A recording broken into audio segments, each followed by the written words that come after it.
Chicago, and we are joined in just a few moments by Cyrus Walker. He is the founding and managing principal of Data Defenders, which is a company based in Chicago, but it does have offices here in Atlanta, and we're basically going to be talking for a few minutes about just how safe and secure our votes are here in Georgia.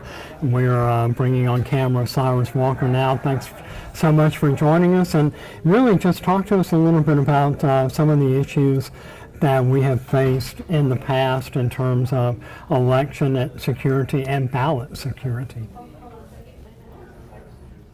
So some of the issues that we faced, obviously, started in 2000 with the hanging Chad issue, which sparked a whole movement to electronic voting. Has opened up the voting process to a new level of risk, some cyber risks, for instance. As a result of using computer systems now to manage pretty much every aspect of the electronic voting workflow process. Today, we're dealing with a new type of risk, which is from the internet as a result of some of the components of the electronic voting system being connected to the internet, like the voter registration system or the results reporting system that so many people rely on the evening of elections to gather results from different contests around the country. And so we're dealing with a new type of cyber security risk that we must actively address. We heard about this extensively in 2016 with voter registration systems being attacked across the country, as well as the results reporting systems being attacked. And so that has really caused election jurisdiction officials around the country to step up their vigilance as it relates to protecting these components.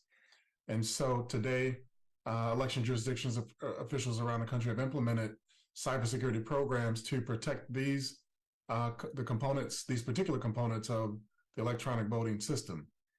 As the systems have evolved, so has connectivity between the components of the system. And so additional to the focus on voter registration systems, there is now a focus on ensuring that components that are connected to these systems are also secure. So there's a lot of activity happening internal to the voting process that is directed at ensuring that the voting process, that the integrity of the voting process is maintained from start to finish, and that any threats against the electronic voting system can be mitigated appropriately.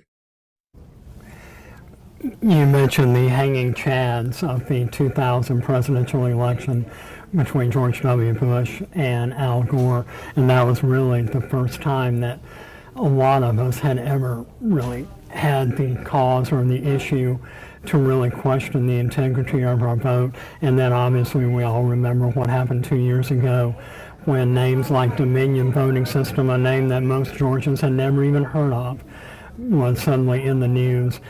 I mean, how safe and secure should Georgians feel when they're casting their ballot? We've had almost 2 million early votes cast already. Georgia has a backup system of both electronic and printed ballots. How safe and secure realistically, and how much confidence should we have when casting our votes? So there are three answers to that question.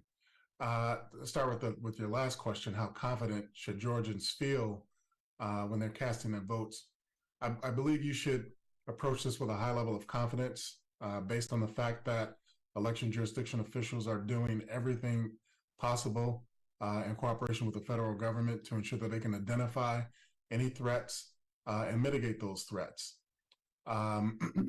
As far as how secure the system is, or their confidence in the security of the system, I always say that voters should always approach it with a high level of skepticism. And the reason I say that is not to cast any aspersion on the voting system itself, but skepticism does very well for keeping all stakeholders and officials on their toes to ensure that they continuously do what's necessary to ensure that these systems and components are going to be maintained in a secure manner at all times. They should be questioning the process. They should be questioning the activity around what election jurisdiction officials are doing on a daily basis, especially during an election cycle, to ensure that the voting process is going to be maintained in a very secure manner. And so you should never rest on your laurels, thinking that this is a one-time thing. This is a continuous process. Cybersecurity is a continuous process, and it must always be active, must always be maintained at its very highest level. Now, I will say that the federal government, along with state and local jurisdictions, have teamed up to provide resources to ensure that the electronic voting systems are secure, especially during the voting cycle. Everything from issuing directives from the federal government down to the state and local levels. From the federal level, providing resources that the election jurisdiction officials can use to help to identify and mitigate threats. Certification testing that's widely used for every voting system that gets put into service in this country from the federal and state level, which is set up to help states identify any issues with the operations of these voting systems to ensure that when they put these systems into use, that they're going to operate the way they are expected to operate and that they're going to operate in a very secure manner. So this is a partnership. It's not just a partnership between the federal, state, and local jurisdictions, but it's also a partnership between the voters and the election jurisdiction officials. And it has to be an active partnership. And as I said earlier, that skepticism that I suggest that voters approach these systems with is a very good thing to ensure that all election jurisdiction officials and manufacturers are doing everything possible to ensure that the voting systems are as secure as they can be. You are obviously the founder and managing principal of Data Defenders, and I understand that your company is registered as a minority-owned business. Talk to me and our viewers a little bit about how important it is for minority-owned businesses to be, participants not only in the electoral process and safeguarding the electoral process, but also cybersecurity in general. We've seen numerous hacks and data breaches over the years, from Equifax to Colonial Pipeline, both here in Georgia. Talk to us a little bit about how important it is for minority-owned businesses to really be active participants in these kind of endeavors. Well, I'll speak to it from a perspective of talent. There is quite a bit of talent that exists with minority-owned businesses. And the participation of minority-owned businesses is critical to ensuring access to that talent, and that we are contributing to the democratic process, particularly when it comes to cybersecurity in the voting space, but also generally. Minority-owned businesses provide jobs. They help to address business-related issues.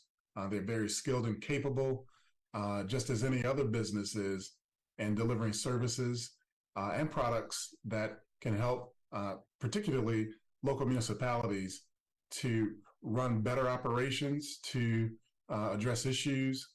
And it's just overall good for the economy.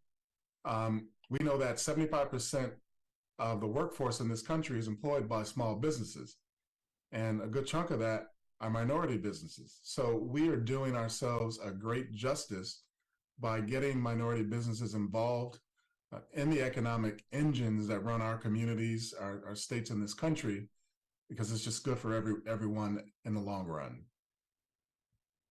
Up our conversation with Cyrus Walker, who's the founder and managing principal for Data Defenders, a company based in Chicago, but which does have offices in Atlanta, which is where you are at, Mr. Walker. Thanks for joining us. Share one thought, one observation about the nation's electoral cycle or voter security just ahead of these historic 2022 midterms. One final thought.